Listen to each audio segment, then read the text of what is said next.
Los debates, la opinión y toda la actualidad jurídica la puedes escuchar en Voces del Derecho. Programa realizado por la Facultad de Derecho de la Universidad CES y su emisora CES Radio.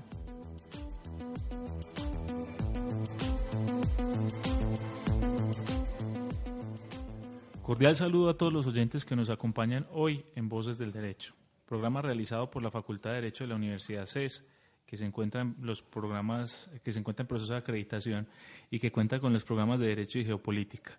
Facultad que hace parte de la universidad y que tiene este programa en la emisora CES Radio. Mi nombre es José David Arenas Correa, docente de la universidad, y es un placer compartir este espacio con ustedes. En el programa presentaremos pensamientos y resultados de investigaciones sobre problemas jurídicos de actualidad de la región y del país. Este programa se transmite todos los lunes a las 8 de la noche por CES Radio y no sería viable su realización sin la valiosa ayuda de la Oficina de Proyección Corporativa de la Universidad, por lo que agradecemos especialmente a Adriano Urrego, analista, David Bentan, analista, y a Miguel Vélez, practicante. Si desean escuchar el programa en otros horarios, pueden hacerlo a través del portal de la universidad o a través de la página web radio.ces.edu.co. Recuerdo a todos nuestros oyentes que a través de las redes sociales también pueden participar en el programa. En Facebook pueden buscarnos como CES Radio y en Twitter seguir la cuenta @CES_radio. En estos espacios pueden sugerirnos temáticas y participar en el tema del día. Precisamente el día de hoy vamos a estar hablando sobre la perspectiva de género y el derecho. Y para eso tenemos dos invitados. Uno aquí de la casa, el doctor Diego Buitrago, quien es abogado de la Universidad de Medellín, especialista en docencia investigativa, candidato a magíster de la Universidad de Medellín y profesor de la Facultad de Derecho de esta universidad, la Universidad CES. Profesor Diego, bienvenido. Gracias, José David, por la invitación. Muy complacido de estar nuevamente en Voces del Derecho y muy complacido en especial de estar en compañía de esta maravillosa mujer que usted ya va a presentar, la profesora Amelia Sanchís Vidal, quien nos acompaña desde la Universidad de Córdoba, en España. Y como usted bien lo dijo, tenemos un invitado muy especial que es la doctora Amelia Sanchís, Amelia Sanchís Vidal, abogada de la Universidad de Córdoba, doctora en Derecho de la misma universidad, profesora de grado y posgrado en dicha universidad, miembro del Grupo de Investigación Democracia, Pluralismo y Ciudadanía, quien ha realizado diversos estudios e investigaciones, quien ha sido asesora de varios trabajos de grado y posgrado, e igualmente es profesora invitada a la Facultad de Derecho de la Universidad de Medellín en el programa de Maestría en Derecho. Bienvenida, profesora Sanchís.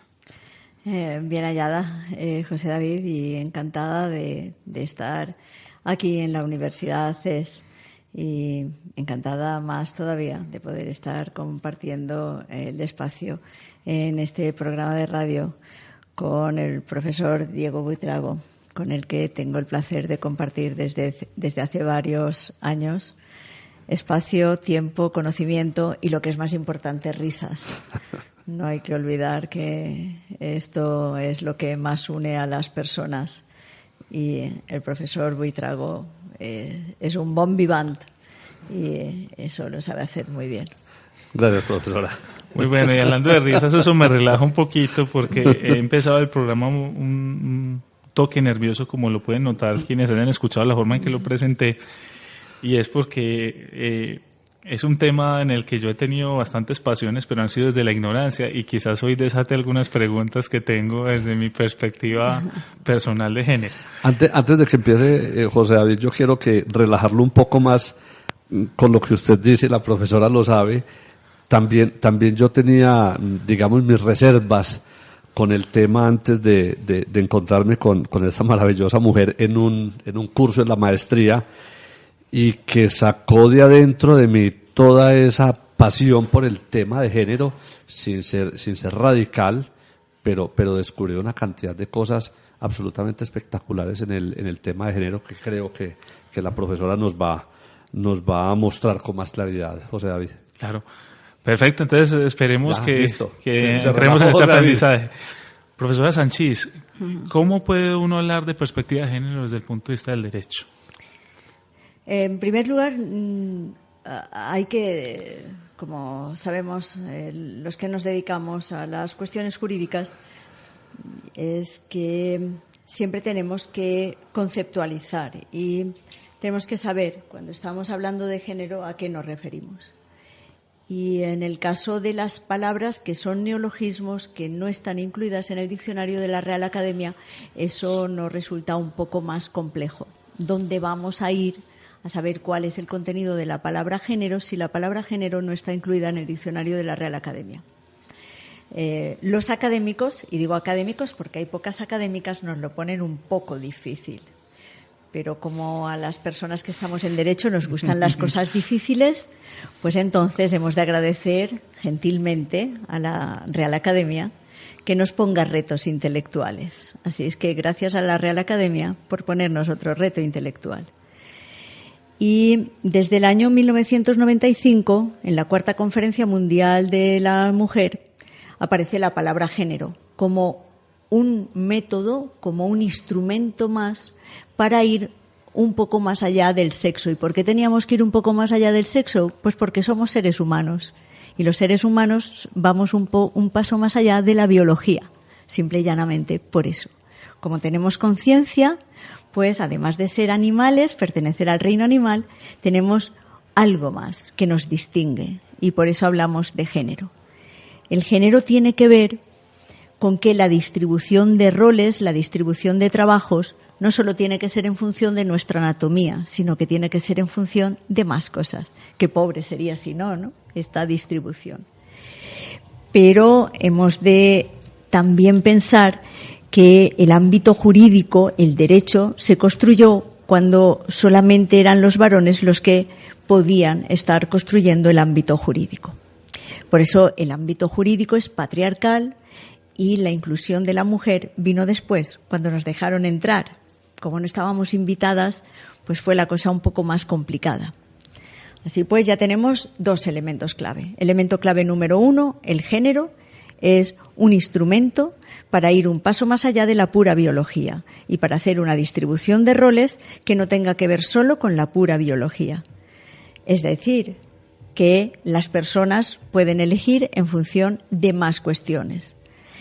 Y la segunda cuestión es que el derecho se ha construido solamente por la parte minoritaria de la población mundial, la de los varones, que son la minoría, no la mayoría, que somos las mujeres. Somos el 52% de la población, lo cual estadísticamente es un contrasentido. Pero como también somos hábiles en esto de superar retos, pues vayamos a superarlo. Hechas estas dos puntualizaciones, hemos de decir que lo que se trabaja desde el feminismo es conseguir la integración de todas las personas, varones y mujeres. ¿Por qué digo varones y no hombres? Pues porque el masculino universal que se ha empleado siempre es este eufemismo de los hombres. Pero como no tengo marca lingüística para saber cuando hablan de hombres como masculino individual y hombres como masculino universal, pues uso la palabra varones cuando quiero decir masculino individual. Y no hace falta que haga estas apreciaciones cuando hablo de mujeres, porque a nosotros solamente nos han dejado el femenino individual. ¿Ha quedado un poco más claro quizá? Sí, por supuesto. Bueno. Tengo un par de dudas al respecto y son... Entonces, desde la perspectiva de género, también se pueden abordar problemas como no solo la condición sexual o el sexo al que pertenece una persona, sino su orientación, su identidad sexual, su forma de ver el mundo como minoría étnica, por ejemplo. Desde los temas relacionados con el género, como ese mecanismo metodológico, se puede trabajar cuestiones relacionadas con la orientación sexual, como muy bien ha dicho. Se puede trabajar incluso cuál es esa nueva masculinidad de la que también se está hablando. Género no es igual a mujeres. Género tiene que ver con varones y mujeres. Género tiene que ver con otras identidades. Género va más allá del binarismo. No necesariamente el género tenemos que hacer una clasificación entre varones y mujeres, porque para eso nos podríamos haber quedado también quietos. Género tiene que ver con el análisis que se hace, por ejemplo, hablando de orientación sexual, con la comunidad LGTB o con la comunidad, y aquí hablaríamos de identidades, con la comunidad LGTBI.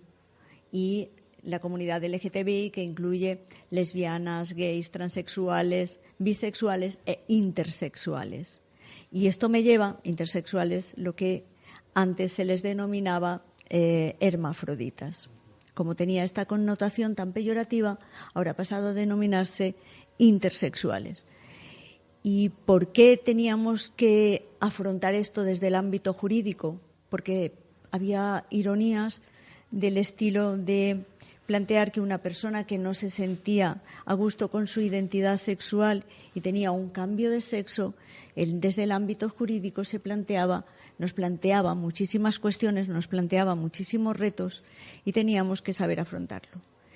Esto, a su vez, después de tanta clasificación, LGTBI, que parecía que íbamos a acabar con todo el alfabeto, pues eso planteó otro tipo de filosofía, que era la teoría queer, que se planteaba esa fórmula en la que se decía, en realidad necesitamos esas clasificaciones, y se planteaban otras fórmulas para trabajar la identidad de la persona, que iba más allá del binarismo.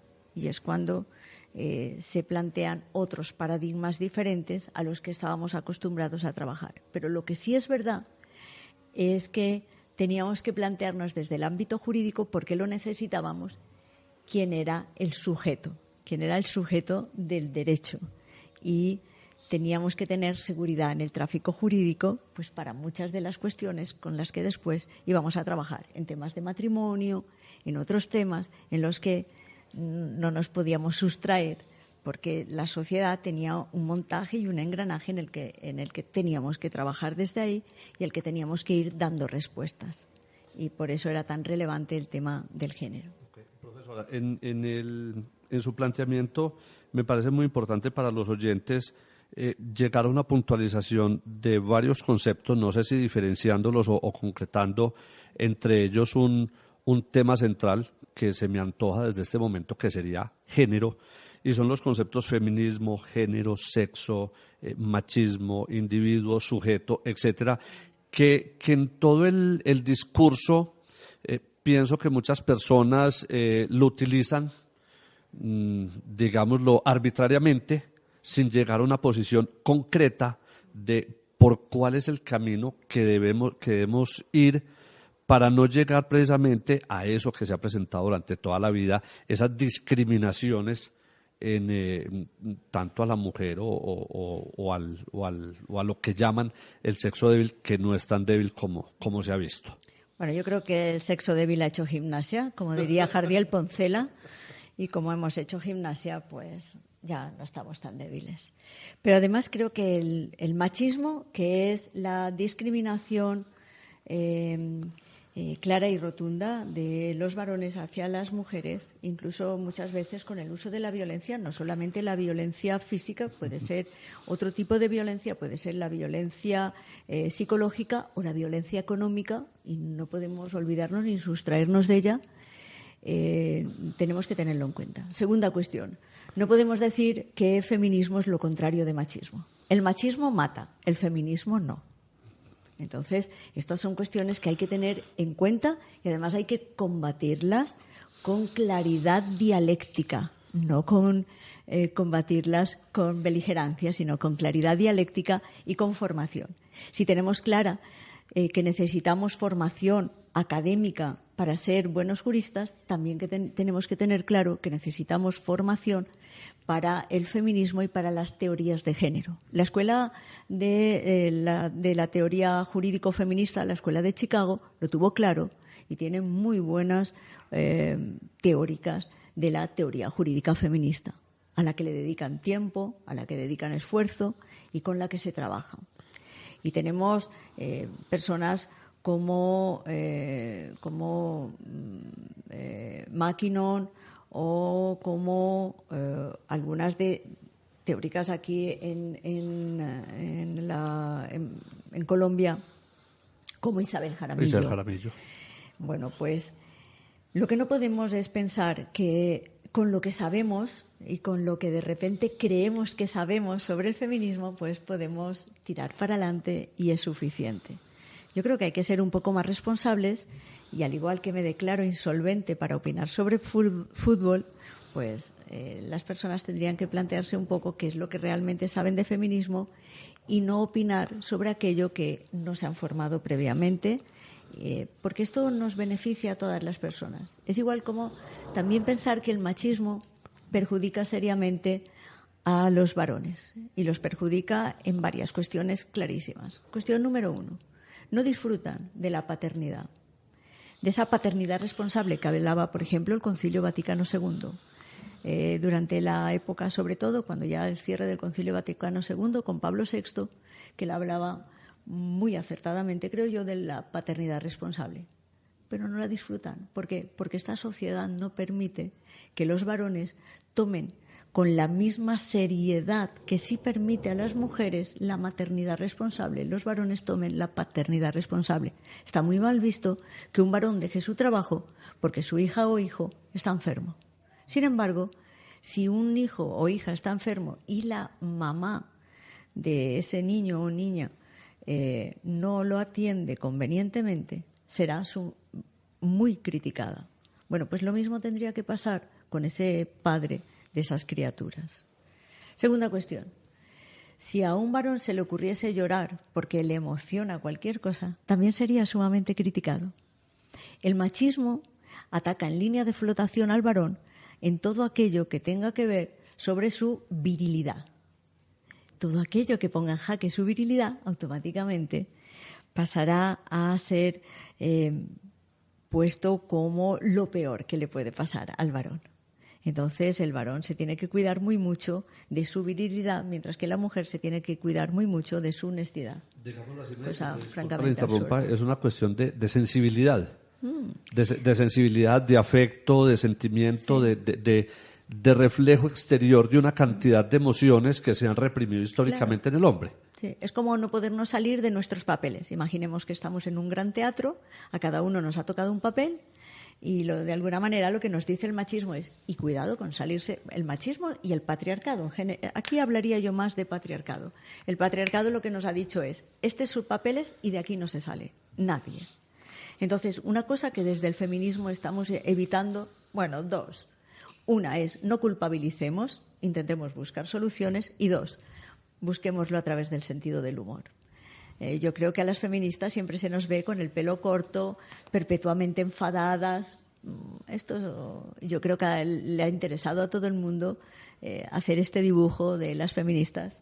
Yo, bueno, el pelo corto sí lo llevo, pero no suelo estar enfadada, suelo tener buen humor. Pero creo que se manejan unos arquetipos que no se corresponden. Y luego, además, en el ámbito jurídico, sobre todo, interesa mucho a varones y mujeres el que se practique precisamente desde la teoría jurídica feminista este cambio de paradigma, porque creo que salimos beneficiado todo el mundo. Teoría win-win, todos ganamos. Bueno, con esta visión de paradigmas vamos a una pausa. En Voces del Derecho conocerás la actualidad jurídica con la visión profesional y especializada de expertos académicos. Por medio de entrevistas, debates y opinión, se abordan temas sociales en un lenguaje sencillo. Voces del Derecho, programa realizado por la Facultad de Derecho de la Universidad CES y su emisora CES Radio. Profesora Sanchís, usted nos acaba de comentar esos estereotipos, esos arquetipos de feminismo, proposición a machismo. Ahí, digamos lo que a veces también, precisamente los estereotipos son los que generan unas rivalidades y unas situaciones que no deberían darse. Pero hay una cuestión que me preocupa, yo no llamaría eso machismo, pienso, porque no encaja en el estereotipo que usted acaba de escribir, y es como a través de la discriminación positiva, en una reconstrucción, una deconstrucción y reconstrucción que se está haciendo de las instituciones jurídicas, en ocasiones se está yendo a unos niveles donde nosotros, los hombres, no solo somos minoría estadísticamente hablando, sino que en ocasiones parecemos ser una minoría en amenaza ante un sexo que no es débil, sino fortalecido, que ha hecho su gimnasia debidamente, porque se me ocurren varias instituciones jurídicas como la ley de cuotas, como la jubilación a una edad más temprana de parte de las mujeres en nuestro sistema jurídico, como las más extensas licencias de maternidad que se le dan a la mujer que a los hombres. En Colombia los hombres tienen una licencia de paternidad exigua ¿de cuánto es, Diego? ¿Como de 8 días? 8 días. Sí, mientras la mujer tiene 3 meses y van para 6. Sí, la propuesta es de 6, es un 40 y... Claro que en Europa son como 18 meses, de todos modos somos un país tercermundista y con dificultades económicas y sin embargo tenemos una diferencia en el trato de la paternidad que se le da por nuestro legislador al hombre y el trato que se le da a la maternidad a la mujer. Y así tenemos un sinnúmero de ejemplos, incluso en las ternas para determinados cargos públicos en Colombia es exigencia que uno de los miembros de la terna sea una mujer. Ahora pues están algunas voces pretendiendo elevar ese mínimo de participación a un 50, pues qué tan chévere fuera que entonces ese 50 o ese mínimo se le garantizara a los dos géneros si lo vemos así. Entonces yo noto que hay una especie de cantidad o de insumo normativo que está creando un desequilibrio normativo. Y me pongo a pensar en el fenómeno social. La sociedad colombiana, por ejemplo, y usted que es extranjera, pero que ha venido a visitar nuestro país y lo ha podido conocer, si tiene esas desigualdades tan grandes que justifiquen un sistema jurídico que constantemente está creando ese tipo de discriminaciones positivas. Bueno, en primer lugar, bienvenido a Matrix. Quiero decir que recién acaban de vivir en sus carnes una pequeñísima porción de desigualdad y ustedes la perciben así y ya se están asustando. Imagínense nosotras con toda la que llevamos encima. No prestan servicio militar tampoco. Me asombra. Sí. No lo prestamos porque no nos dejaron. O sea que ni tan siquiera tuvimos voz y voto en ese concierto. O sea que... Y ahora están preocupados los marines norteamericanos porque hay una mujer marín que superó todas las pruebas más fuertes, que era solamente reservada para hombres. Sí. Fuertes, Rambos. Ya lo decía la teniente O'Neill, si esto ya tiene... Se han perdido ustedes, yo lo siento, pero esta virilidad, lo del macho men, me parece que se ha acabado. Pero bueno, no se preocupen que hay otras fórmulas. Incluso creo que vamos a sobrevivir, ustedes y nosotras. Pero tomándolo ya más en serio, ¿qué es lo que pasa con las medidas de acción positiva? Y lo que le agradezco mucho a José David es que haya dicho medidas de acción positiva y no de discriminación positiva. ¿Por qué de acción positiva? Porque son de acción positiva. Hay un concepto además que es un concepto que después de muchos estudios y de muchos análisis es lo que ha dado pie a romper con un elemento clave dentro del ámbito jurídico y es el principio de igualdad. En realidad, las medidas de acción positiva rompen con un principio clave en el ámbito jurídico, que es el principio de igualdad. Y ese concepto en el que nos hemos apoyado es el concepto de masa crítica. El concepto de masa crítica es el que dice que en una banda de entre el 30 y el 35%, si no existe ese 30 hasta el 35%, algo no puede revertir, no puede cambiar.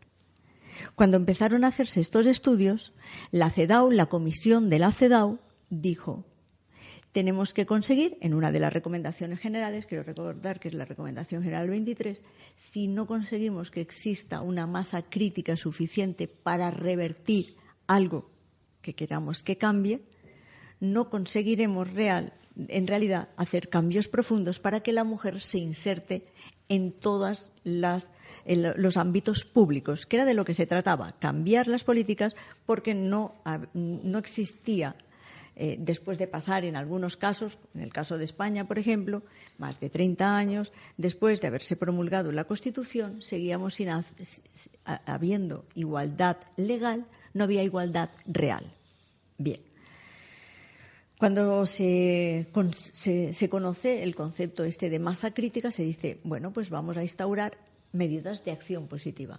Para que se pueda instaurar legalmente una medida de acción positiva, se tienen que dar 3 requisitos clave. Requisito número 1, que haya datos suficientes en el diagnóstico para que en realidad veamos que existe una brecha entre varones y mujeres y que los varones están beneficiados sustancialmente frente a las mujeres, que es a eso por lo que se le llama una brecha de género. Cuestión número 2, que estas estadísticas del diagnóstico sean estadísticas oficiales. En el caso de España, las únicas estadísticas que pueden valer para hacer estos estudios son las estadísticas INE, Instituto Nacional de Estadística, o algunas estadísticas que a su vez pueda validar el INE. Por eso tienen que estar desagregadas. En el caso de Colombia también hay habilitados unos institutos específicos porque también tiene firmada y ratificada la Convención para la eliminación de todas las formas de discriminación hacia la mujer del año 79. Y cuestión número 3. Tiene que ser tasada en el tiempo. Pasado un tiempo, estas medidas se retiran, no vienen para quedarse. Si se cumple esto, cuando se consigue esa masa crítica, esas medidas se retiran. ¿Cuál es el problema? El problema es que cuando los varones han conseguido el 100% en una representación, nadie dice nada. Que a mí me asombra. Que están ustedes encantados de haberse conocido, digo yo. No les digo a ustedes, que seguro que ustedes son estupendos. Estoy hablando del colectivo varones. Y me resulta muy llamativo, porque tú dices, ¿es que el 100% de los varones son los mejores? ¿Es que no existe el hombre cuota? ¿O es que la cuota del 100% en ella misma? Aquí, pero yo también quiero entrar en debate con algo, y es esto. En últimas, y no quise decir pues que no hay ningún problema, que no hay problema cuando el 100% sean hombres, sino que el criterio, por ejemplo, para un cargo público, sea simplemente el mérito de la persona que llega al cargo. Ahora bien, usted ha marcado una pauta que es muy importante, es que es el problema del acceso. Si la mujer no tiene el acceso, pues es muy difícil que vaya a llegar el 100% de las mujeres al cargo o una cantidad representativa de lo que estadísticamente es la mujer, o más bien el género en la población. Por más mérito que tenga. Por supuesto. Hay otro punto ahí de lo que usted está hablando. Y además nunca puede superar 40-60, sea el género que sea. Siempre existe esos límites. Pues tengo otra preocupación, y es esta. Una famosa frase que dice, creo que fue James Burke, me disculpan si cometo una impropiedad bárbara, quien dijo en algún momento que el poder corrompe y el poder absoluto corrompe absolutamente. Uno dice, bueno, entonces cuando llegamos a una masa crítica, reequilibramos el sistema ya a esa igualdad formal que también estaría reflejando una igualdad material en la sociedad. Pero, digamos, lo que una mujer, bueno, yo aquí estoy hablando, me disculpan mis categorías, pues que no son voluntarias, hacen parte de mi contexto y de mi formación. Digamos lo que el género en el poder, ¿será que fácilmente abandona ese poder y hace la autorreflexión? ¿O eso simplemente no reconstruiría el mundo hacia una relación también de discriminación, pero ya hacia el hombre? ¿Sí me hago entender? Porque es que cuando se logre restablecer ese equilibrio, permaneciendo esas instituciones jurídicas, eso va a seguir fortaleciendo que esa mayoría se entronice. Entonces, yo pienso que esto es más como una oscilación pendular, como pasar de una tribu que funcionó en paternalismo al matriarcalismo, etcétera, pero es algo pendular que se puede dar en la sociedad. ¿Sí será que se va a cumplir en el momento en que se dé esa masa crítica lo que...? Me deja que sea un poco malilla. Sí, claro. Yo quiero hasta mi derecho a equivocarme. Ojalá se viera en un video la cara que está poniendo. Quiero mi derecho a equivocarme. Es decir, si los varones llevan metiendo la gamba el tiempo que sea, ¿por qué las mujeres no lo van a hacer? El hecho de que accedan las mujeres no es patente de corso para que lo hagan todo bien. O sea, no. Dijo una frase Clara Campoamor, que fue la mujer gracias a la cual las mujeres en España obtuvieron la primera vez el derecho al voto en la Constitución, artículo 26 de la Constitución de 1931 en España, que la mejor lejía que se había conseguido para los varones limpiar sus torpezas era que la mujer había accedido a la política. Y no, yo no estoy por la labor de ser la lejía de nadie. Entonces, el derecho de la mujer a acceder a la política incluye el derecho a equivocarse. O sea, que no sé lo que va a pasar, que lo que queremos es entrar en pie de igualdad con los varones. Eso incluye el derecho a equivocarse. Y vamos a construir esta sociedad con toda la buena voluntad, con todo el trabajo, pero con el derecho a equivocarse, igual que han hecho los varones. Yo no pienso que un varón haga las cosas con toda la intención a equivocarse, ni muchísimo menos. tampoco lo voy a pensar de una mujer. Entonces, sé por dónde va, pero no sé cuál va a ser el resultado. Lo único que sé es que vamos a hacerlo entre todas las personas. Mi objetivo final, el que pienso, el que pensamos muchas personas, el que pensamos muchas feministas, varones y mujeres, es un mundo en el que quepamos todos y quepamos en pie de igualdad. Pero el derecho a equivocarnos no se va a quedar detrás. Profesora, es que quizás aquí se presenta un gran error, pienso yo, en donde se han construido ciertos imaginarios y ciertos estereotipos que usted misma plantea cuando dice, deme el derecho a equivocarme, y es pensar que con esta igualdad o con esto que se pretende desde la norma, entonces la mujer lo va a hacer perfecto porque el hombre lo ha hecho mal. La mujer no va a ser corrupta porque el hombre se ha sido corrupta. La mujer no se va a equivocar porque el hombre sí se ha equivocado. Y quizás hemos llegado a un gran error, si me lo permite, y usted me lo indica, es que en esos errores, en esa construcción de imaginarios, se ha abusado demasiado del lenguaje y nos hemos quedado mucho en la retórica. La norma lo dice, pero la norma resuelve el problema per se. Es una cuestión normativa, pero también de voluntad, como digo yo, de pasar de la retórica a las acciones. ¿No será que también en buena medida nos está pasando eso, que se ha desdibujado, no culpa de quienes estemos en este mundo del tema de género, sino del desconocimiento precisamente, y se ha desdibujado en el lenguaje, en los imaginarios, en los estereotipos, etcétera? Claro. Hay varias cuestiones y se nota mucho, sobre todo donde más se percibe son en las sentencias. O sea, hay mala fe a la hora de dictar una sentencia y no tomar en cuenta pues todas las teorías y kilómetros y kilómetros de bibliotecas y de estudios en temas de género. No hay mala intención. Que no sé si es mejor o peor. Lo que sí sé es que hay mucho desconocimiento. Y muchas veces el problema viene porque no hay formación. Hay una jurista de reconocido prestigio, Alda Faccio, que es jurista costarricense, se le ocurrió la idea y dijo, tenemos que poner muchos más seminarios, más centros de formación dedicados ad hoc para juristas. Y en concreto, jueces y magistrados. Estoy hablando en masculino individual. Pero claro, dijimos, como somos los de derecho, dijimos no. Para personal, de en la rama general, ahí igualamos. Sí. Porque dábamos presunción juris tantum, sí, en el que para todas las personas. Y dijimos, bueno, vale, pues vamos a empezar. ¿Por qué? ¿Por qué teníamos que pensar que no lo iban a aplicar por ningún arte de vir lo que no? Vamos a pensar que si existe esa formación y esa formación se da con buen tino, pues la van a aplicar como en su momento se han aplicado otras cuestiones.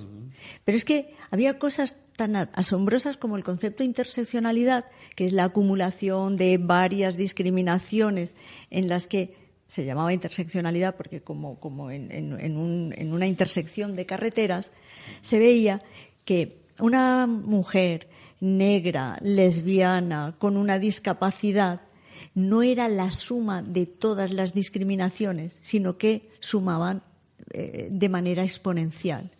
Pues entonces, estas cuestiones las tenemos que ver de otra manera, tenemos que formar a los operadores jurídicos para que trabajen de manera diferente. Pero no podemos decirle a las personas que lo apliquen si previamente no le hemos dado la formación. Y mal empezamos cuando las reformas de los planes de estudio no se contemplan la formación para cuestiones como la que estamos hablando, teniendo además estos mecanismos que pueden facilitar mucho más la aplicación más rica del derecho teniendo estos instrumentos. Todo el mundo ve clarísimo que hoy en día trabajar sin Internet con estas bases de datos tan estupendas pues sería un atraso. Y sin embargo esto no se está viendo. ¿Es incomprensible? Sí. Pero además muchas veces es porque, como dicen aquí, que me resulta muy plástica la frase, les mueven el piso. Y entonces a nadie nos gusta que nos muevan el piso, porque vivimos confortablemente. Y esa es la cuestión. Tenemos que conseguir que esto pase a formar parte del diseño curricular. Bueno, en este punto vamos a una pausa. En Voces del Derecho conocerás la actualidad jurídica con la visión profesional y especializada de expertos académicos. Por medio de entrevistas, debates y opinión se abordan temas sociales en un lenguaje sencillo. Voces del Derecho, programa realizado por la Facultad de Derecho de la Universidad CES y su emisora CES Radio.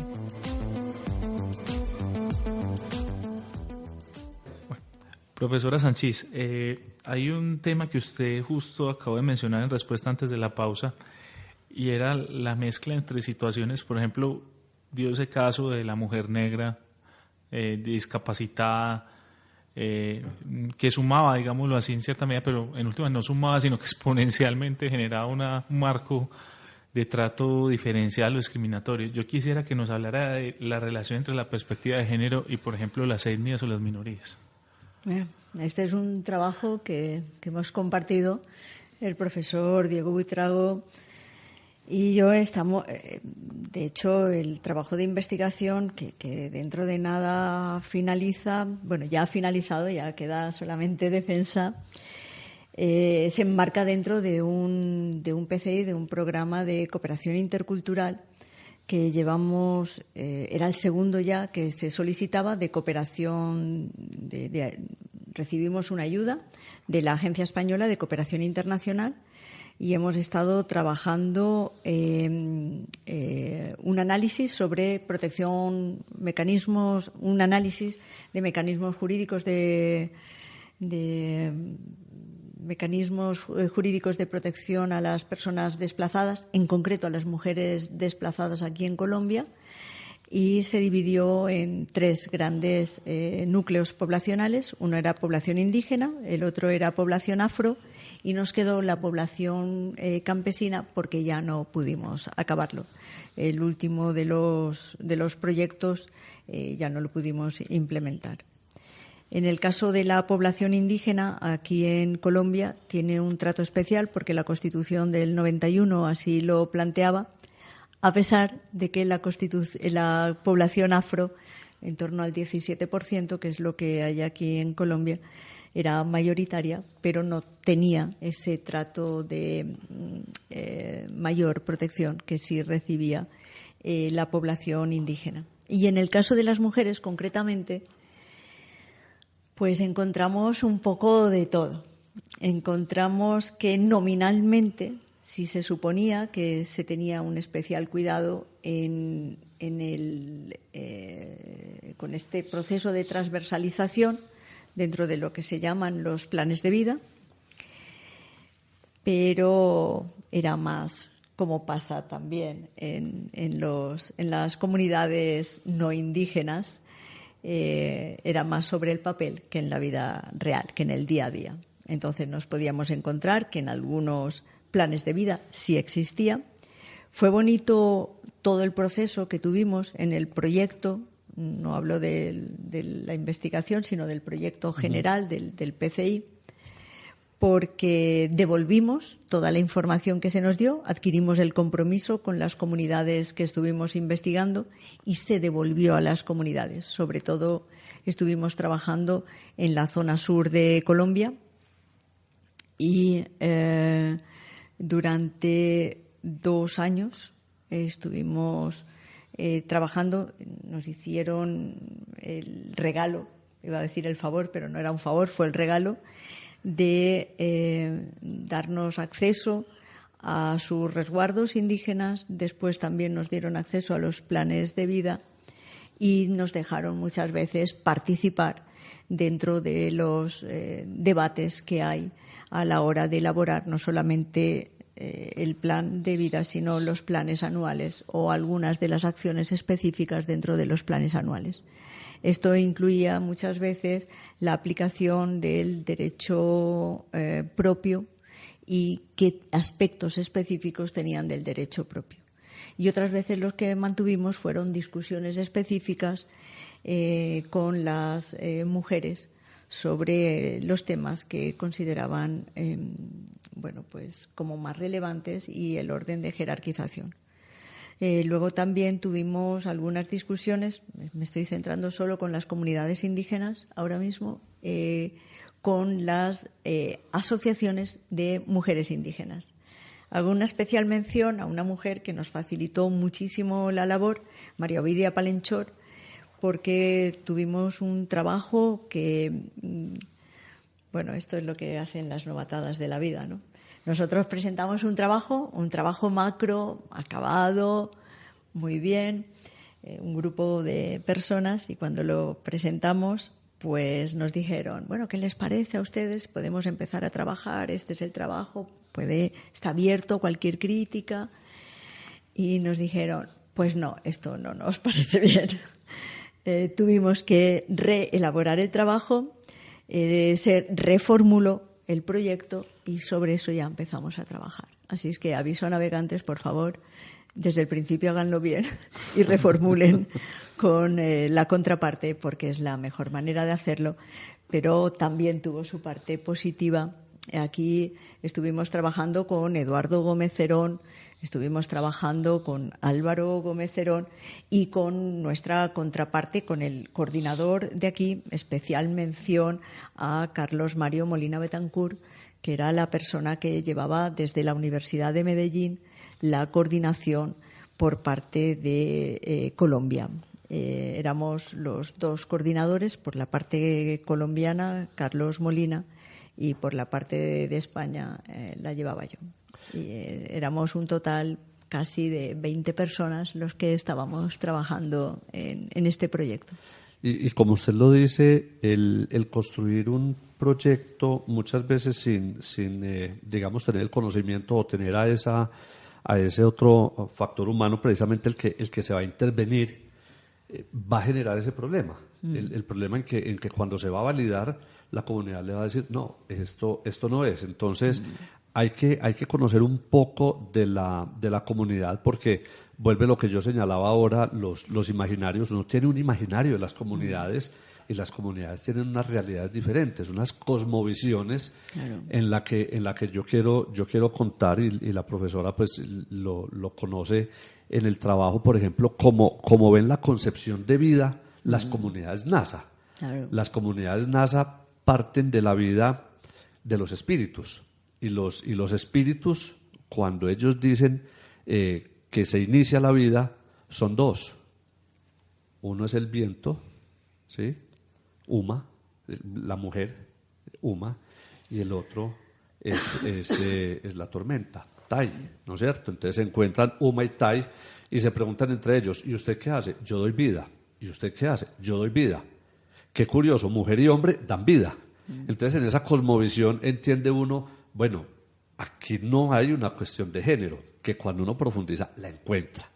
La encuentra porque la mujer ha sido dedicada al hogar, al cuidado de sus hijos, al cultivo de la granja cercana, al cuidado de su marido, y poco a la participación en la organización, que hoy día la mujer ha reivindicado mucho ese derecho y tiene mayor participación. Yo también hago especial mención de Ángela María Pequí, una mujer que fue alumna mía en un programa de etnoeducación en Toribío, y que este año fue nombrada alcaldesa mayor del Cabildo de Toribío.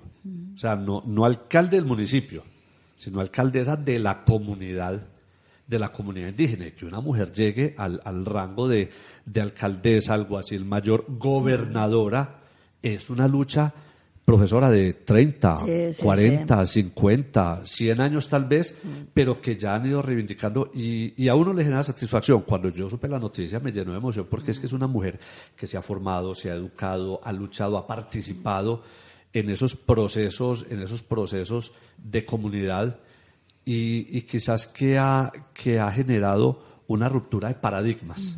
La mujer es capaz. Pero cuando nosotros lo miramos desde acá y no nos acercamos a la comunidad, lo vemos diferente. Cuando llegamos allá vemos un mundo de lucha, pero de reivindicación no normativa, No normativa, que es lo que estamos cuestionando Claro. ahora. La norma lo dice, 40-60, 70-30. No, aquí es la lucha de la mujer a brazo partido con el hombre, demostrando su capacidad.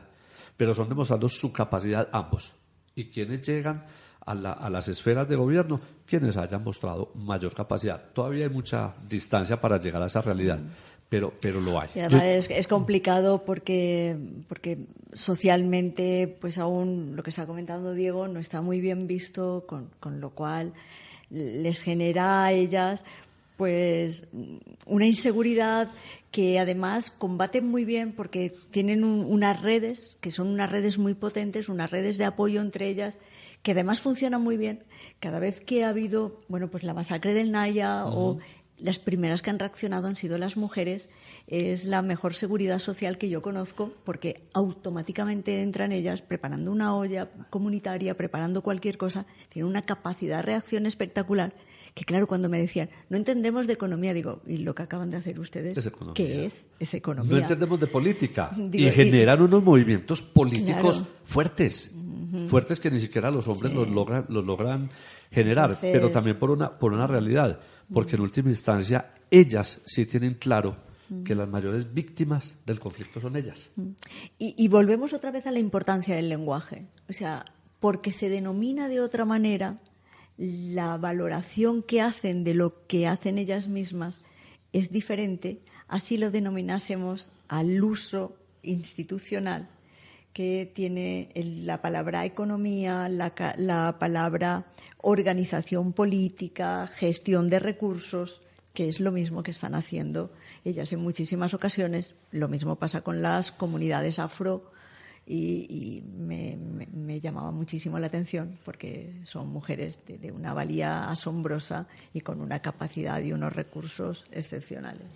Yo quisiera, esto es una inquietud que me surge de pronto de una palabra que utilizó usted ahorita, profesora, que era como la dualidad o la bipolaridad, pues de que antes, digamos que el discurso estaba centrado en varones y mujeres. Y me pregunto, en esas comunidades indígenas, ustedes en esa experiencia que han tenido allá, ¿cómo tratan el tema LGTBI allá?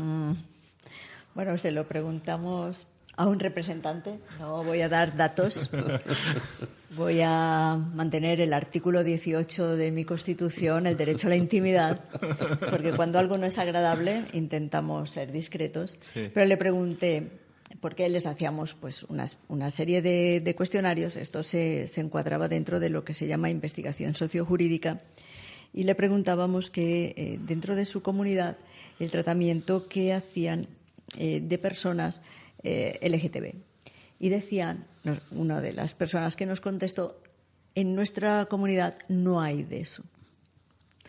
Nos llamó la atención la contestación y les comentábamos que no acabamos de entender la contestación porque no estamos hablando con indígenas que no conocen realidades. Estamos hablando con personas con buena formación. Estamos hablando con personas que viajan muchísimo, con personas que están trabajando, en ese momento estaban trabajando el tema de la Declaración de los Derechos Indígenas. Sí, claro. Y estamos hablando de un nivel. Y que tienen alta formación académica, Efectivamente, además. estábamos hablando de un nivel que se corresponde poco con la imagen arquetípica de indígena salvaje. No estamos hablando de esto. Claro. Lo siguiente viene el lenguaje no verbal, que es el realmente potente. Los trabajos de Paul Watzlawick, que es el comunicador por excelencia, el teórico de la comunicación por excelencia, decía: la comunicación verbal es un 10% de lo que comunicamos, con lo cual nos queda un 90% de comunicación. Hace un momento me decía, ojalá se viese la cara. Pues eso. En este momento también. Yo suelo comunicar mucho en lenguaje no verbal y además lo hago conscientemente y leo mucho sobre comunicación no verbal. Bien, pues esto es uno de los problemas. Él sonrió y yo sonreí. Y entonces dije, ¿hay muchos votantes conservadores? Dijo, pues quizás sí. Dije, vale, pues no tenemos más que hablar. Aquí en Colombia tienen la suerte de tener uno de los movimientos de mayor conciencia y mejor formación, creo yo, de la comunidad LGTBI, que es Colombia Diversa, que trabaja mucho y muy bien, que creo que es la que ha conseguido todo el movimiento, esta cosa extraña que no sé muy bien cómo decirlo, que lo han conseguido, que es el reconocimiento del matrimonio de personas del mismo sexo, pero por una vía bastante anómala, porque ha sido la vía judicial. Ya me contarán algún día cómo hacen estas cosas tan llamativas, que esto solo pasa aquí. Pero creo que es a través de estas otras esferas. Y volvemos otra vez al tema de la interseccionalidad. Es comprensible que estas cosas pasen así, porque cuando acumulas varias discriminaciones es mucho más difícil moverse. Ejemplo, ¿cuánto tiempo llevamos trabajando con el Estatuto Antidiscriminación aquí? ¿Una eternidad? ¿2? ¿3 eternidades? Toda una eternidad. Ofrezco disculpas porque soy abogado comercialista. Y Estoy haciendo mi esfuerzo. y que recién se modifica intentando una igualdad de 50-50. Entonces, que estas son las cuestiones. O sea que yo tampoco estoy por la labor de culpabilizar a nadie, sino estamos intentando explicar cosas. Entonces es muy difícil que, o sea, lo que no podemos es pelearnos entre las personas que ya están sojuzgadas. No. O sea, yo nunca me voy a pelear con alguien que también está fastidiado, porque esto es intentar repartir la miseria. Y pelearnos ya entre los que están fastidiados es el peor error que se puede cometer. Entonces, no me extraña que alguien que ya tiene un problema que resolver, encima tenga que resolver otro añadido, sobre otro añadido, sobre otro añadido. No, se intenta trabajar, a mí me parecía buena idea el Estatuto Antidiscriminación, justamente porque iba a coger el global de una serie de problemas que se podrían ir acumulando, que entraba dentro de ese nuevo, bueno, no tan nuevo ya, concepto de interseccionalidad, que era el que había trabajado la profesora Grenshaw, y era una manera de resolver esto. Pero claro, ponerse de acuerdo todo el mundo era complicado. Pero hay un problema adicional al que usted plantea con esa respuesta que le dan de que no lo hay, que sabemos que sí lo hay y no ahondamos en eso, es su cosmovisión y su norma propia. Que aunque en esa norma propia no hay digamos unos estatutos escritos como el sistema tradicional nuestro, ¿sí? La tradición oral así lo ha transmitido y dentro de la cosmovisión propia es hombre-mujer, y esa cosmovisión desde su perspectiva, obviamente respetando toda esa formación y todos esos derechos fundamentales. Pues dice uno, en esta persona, con toda su formación académica, con todo su recorrido en el mundo y su conocimiento, no cabe otro concepto desde la cosmovisión que hombre-mujer. Aunque internamente lo sepa que exista, solo hay dos. Y siempre en las entrevistas que yo logré realizar con varias lideresas de Toribío, siempre fue recurrente y me pareció el concepto más recurrente y más lindo de todo lo que planteaban ellas desde su norma propia. Siempre en la comunidad hay dos: si hay frío, hay calor; si hay bueno, hay malo; si hay blanco, hay negro. No hay medio. No hay medio.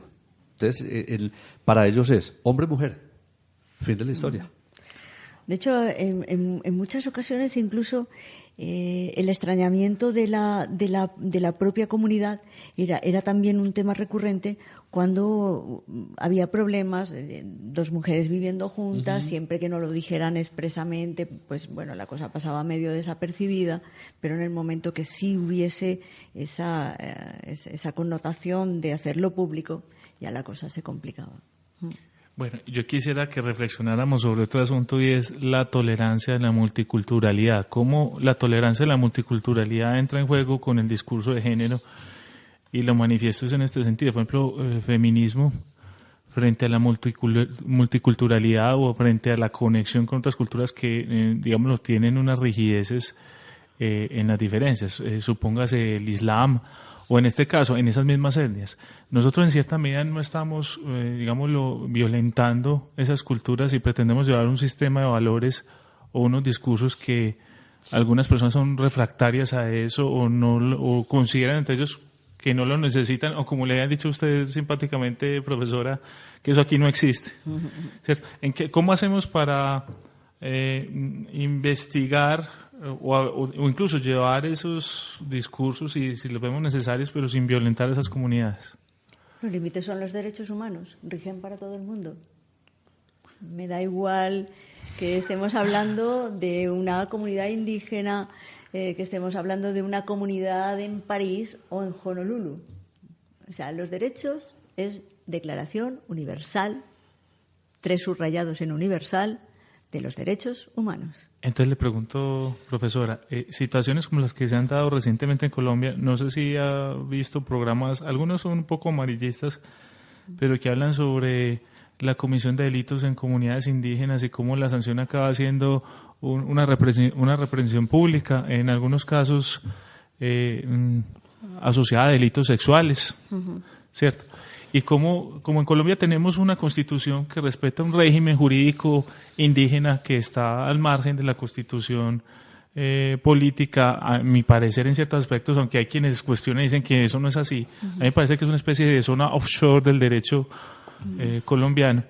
Entonces, en esos casos, ¿qué? Porque desde la perspectiva de muchos de nosotros, ahí se están violando también derechos humanos. Al menos en lo personal, y esto es una opinión netamente personal. Pero no en cuestiones penales, que las claro, cuestiones penales quedarían fuera, por supuesto. Por supuesto. Mire que es que aquí también es una cuestión de cómo estamos observando y estamos teniendo quizás una mirada occidental de lo que es la norma propia. No, ellos allá se juzgan como quieran.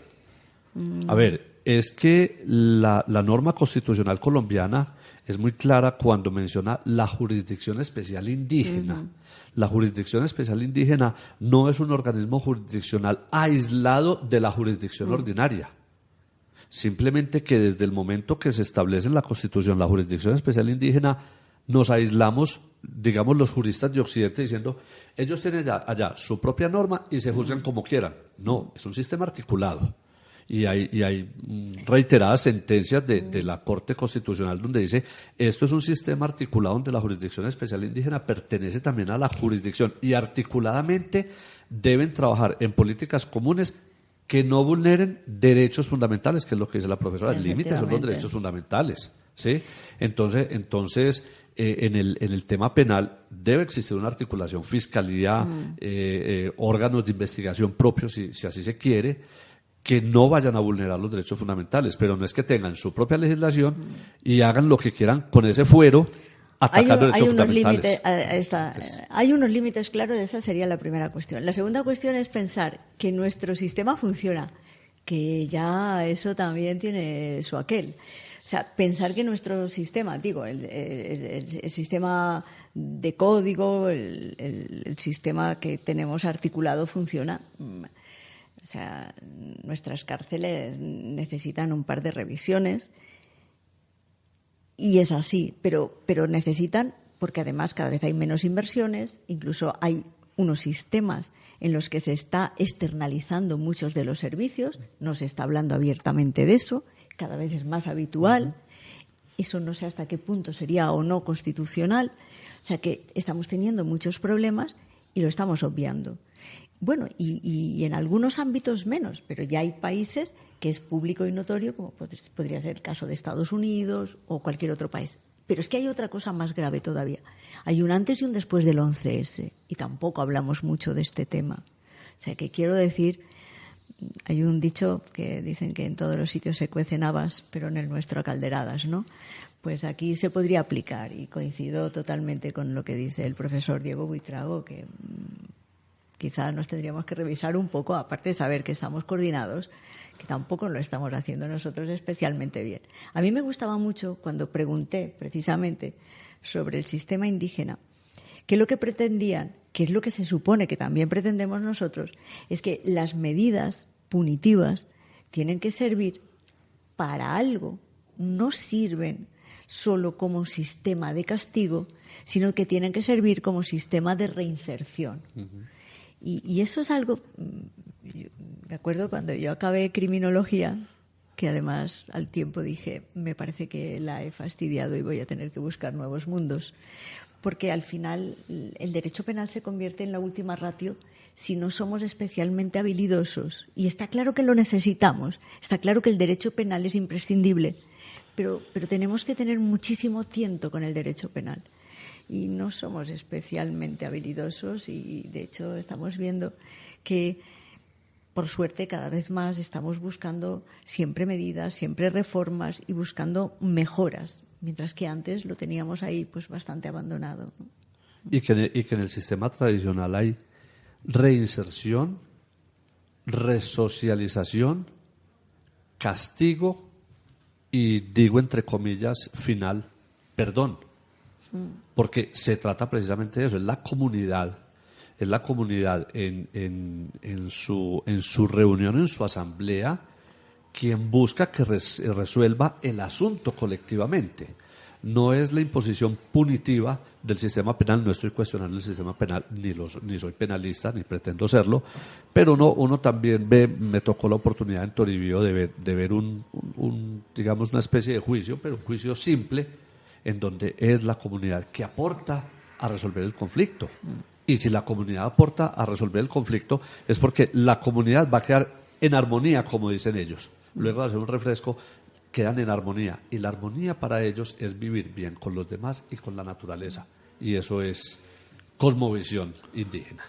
Claro, a mí todo me surge una resistencia como hombre, por algunos categorizados como neogodo, neoconservador o neoliberal, y es, si digamos los derechos humanos se han pensado en términos relativos a la cultura, en cierta medida los discursos de género que son occidentalizados, feministas, no son una violencia a la interpretación de los derechos humanos desde la cultura donde se recepciona.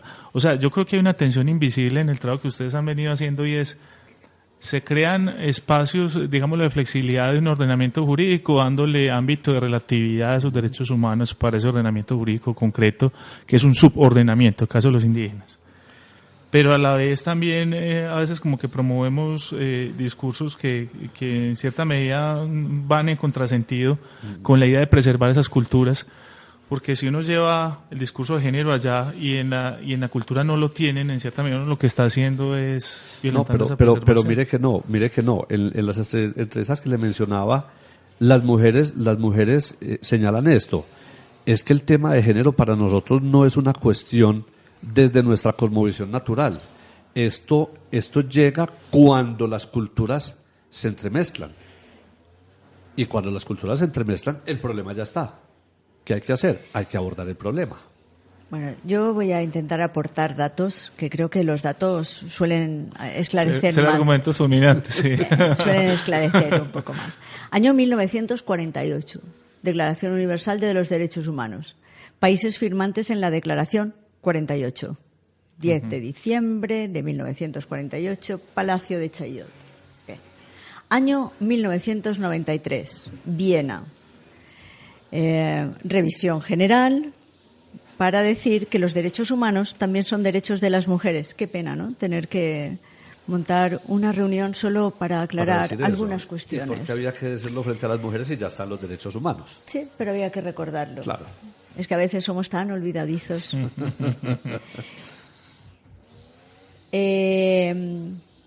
Países firmantes, 189.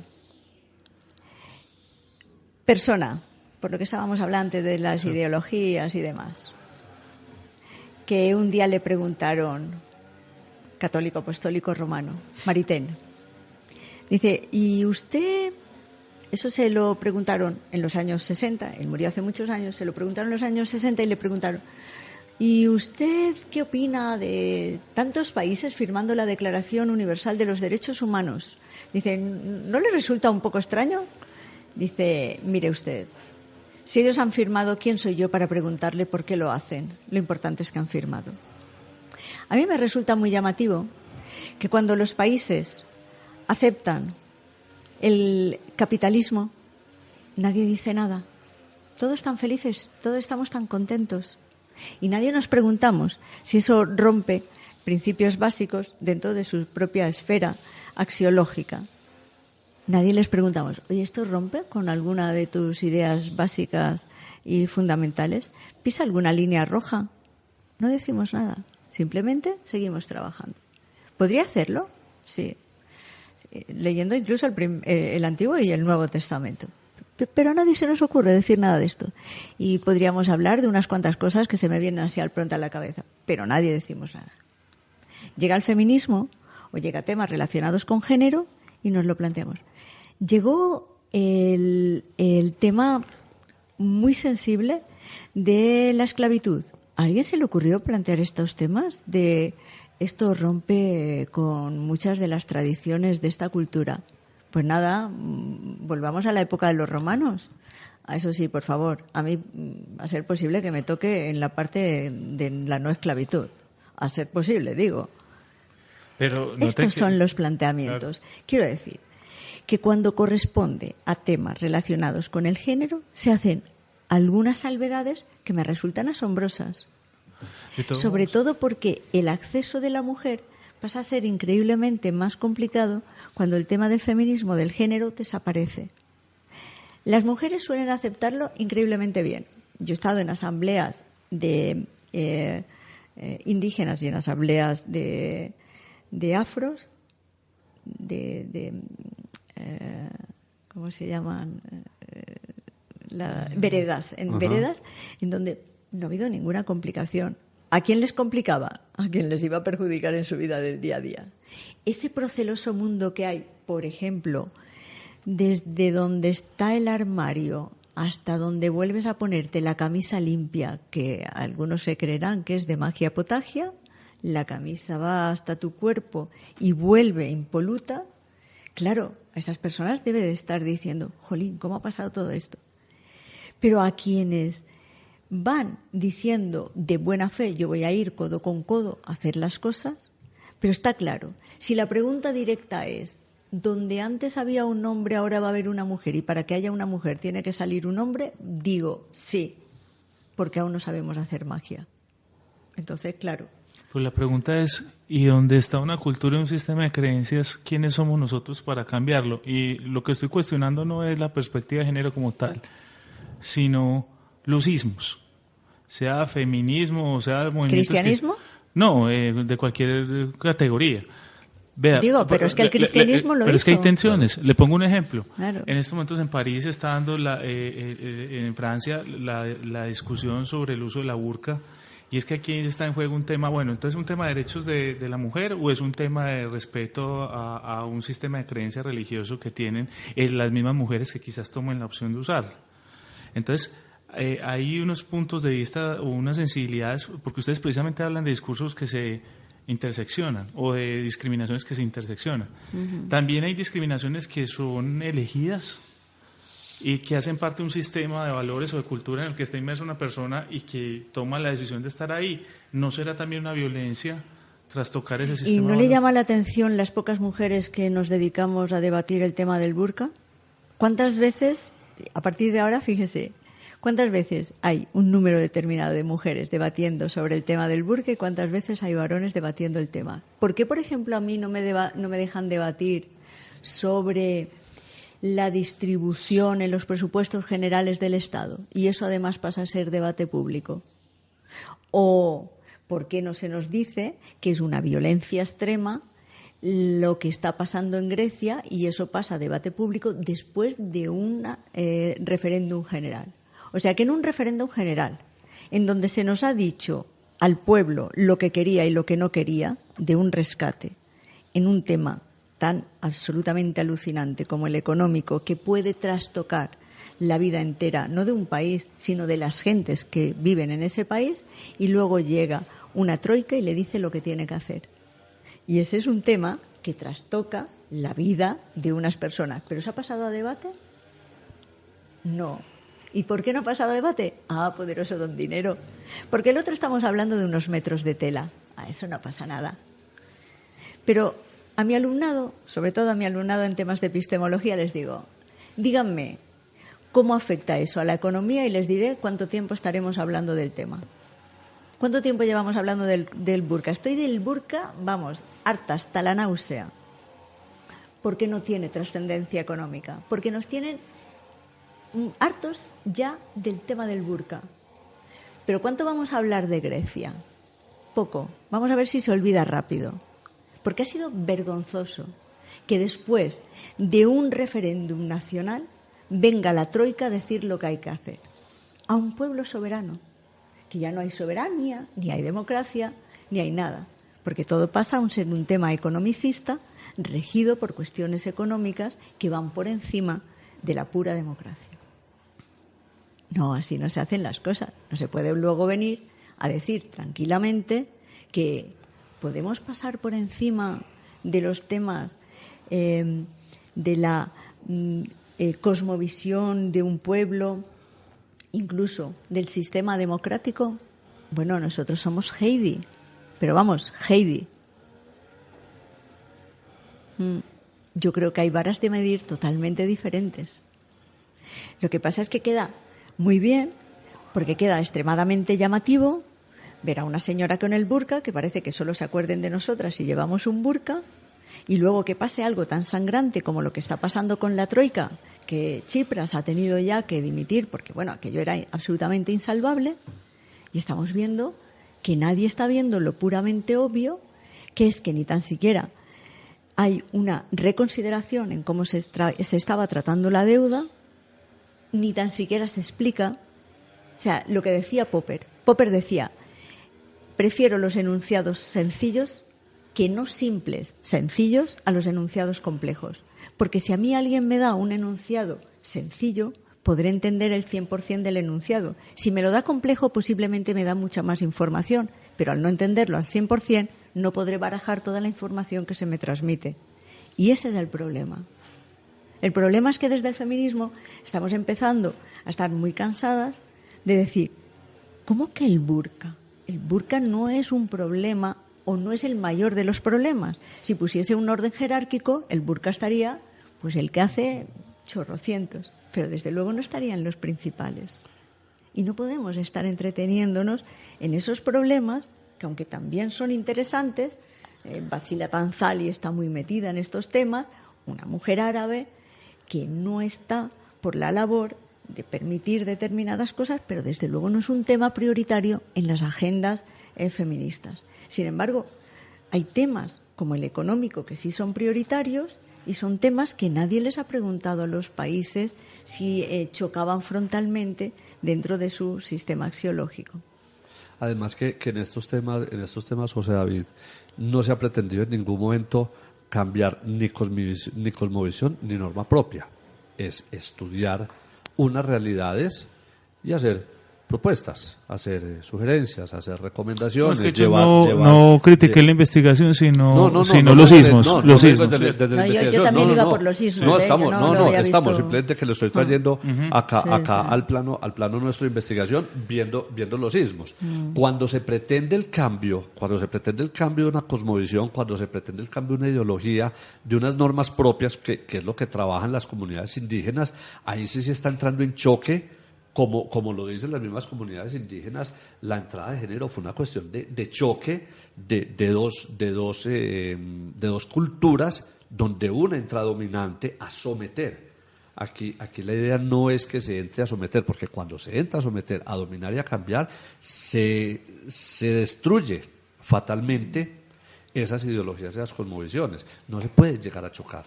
Se puede llegar a apoyar, a servir, a trabajar, a prestar un generoso apoyo en situaciones que, por supuesto, han de ayudar a la colectividad.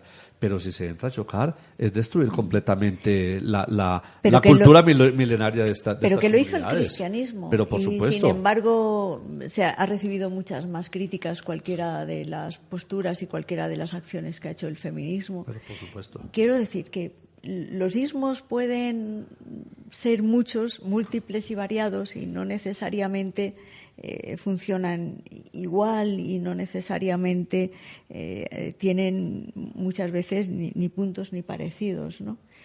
Quiero decir que ¿Qué es lo que se pretende?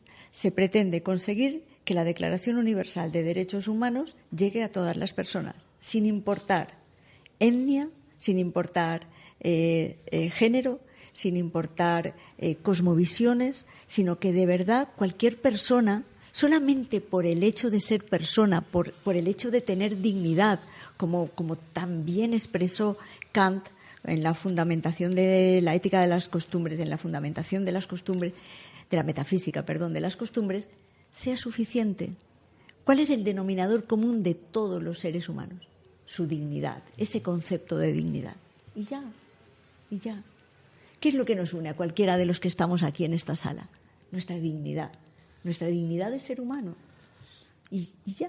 Y el respeto a los derechos de cada uno. El que usted tenga unas ideas, las que sean, me da igual, el que cada uno de los que estemos aquí tengamos unas ideas, eso es el segundo plano. Lo que yo sí quiero es que cuando tengamos cualquier cosa y cuando estemos planteando una regulación legal, el buen jurista hace una regulación en el que usted y yo quepamos en ella. Porque lo que estamos preservando es la dignidad del ser humano. Esa es la cuestión, ese es el objetivo. Bueno, y ya para concluir, digo que se nos agota el tiempo, yo quisiera, ya que usted menciona, profesora Sanchís, el tema del Estatuto contra la Discriminación, y que Diego pues también lo discutió con usted, ¿a qué razón creen que se deba que no haya calado el asunto hasta el momento? Pues siendo que incluso en la formación jurídica que nos enseñan con el experimento del velo, de Rawls y todo lo demás, se supone que esa es la legislación por excelencia. Entonces, ¿por qué no estamos llegando a un acuerdo sobre ese tipo de legislación? Bueno, no lo sé, no sé cuál es la razón. Así es una perspectiva como extranjera, tranquila, uno entiende no sé cuál es la razón. Lo que sí sé es que se estaba poniendo mucho empeño, sobre todo desde la Defensoría del Pueblo, creo que estaban poniendo todo el empeño. Tuve la suerte de que me invitaran a varias sesiones y estuvimos allí trabajando. Y claro, muchas veces el problema es querer contemplar todos los matices y eso es muy difícil. Creo que legislar también es elegir y a veces es complicado. A veces es complicado elegir y hacerlo con tino y hacerlo con tiento. Y me imagino que ese ha sido el problema de que vaya esto tan lento. Algo que usted dijo antes me da a mí que también iba por ahí, ¿no? Una de las cuestiones era cuando decían, bueno, es que estas son nuestras señas de identidad. A mí cuando alguien dice estas son mis señas de identidad, casi me encojo un poco. No, yo lo hago, ¿sabe por qué? Por respeto, porque uno a veces habla de prejuicio y no se lo advierte al que lo escucha. En cambio, si yo digo cuál es mi prejuicio, júzgueme si quiere, porque de pronto mi vida está contaminada de mi ideología, y lo hago mucho con mis estudiantes. Y está muy bien. Y no lo hago con ánimo, antes al revés. Y además, la manera con que lo dice se percibe claramente. Y es mejor, desde el feminismo esto se le llama conocimiento situado. O sea, usted se sitúa y dice, yo estoy aquí. Que creo que es de una honestidad espectacular, porque esa es la idea. Sí, se ayuda más, porque como usted se sitúa, nos permite rápidamente situarnos a los demás. Es mucho mejor, me da a mí. Y esa creo que fue una de las razones. Por lo menos así creo que yo fui 3 veces y la sensación que me dio fue esa, ¿no? Cada uno pretendía que se preservara un poco su seña de identidad y a veces eso es muy difícil. Hay que tener una generosidad sin límites. No casi. Se pusieron el velo de la ignorancia. No se lo pusieron y no pudieron concertar en las diferencias, que en la diferencia se puede concertar y eso es muy importante. Cuando no se logra concertar en la diferencia, cada quien quiere imponer su voluntad y cada quien quiere imponer su sesgo.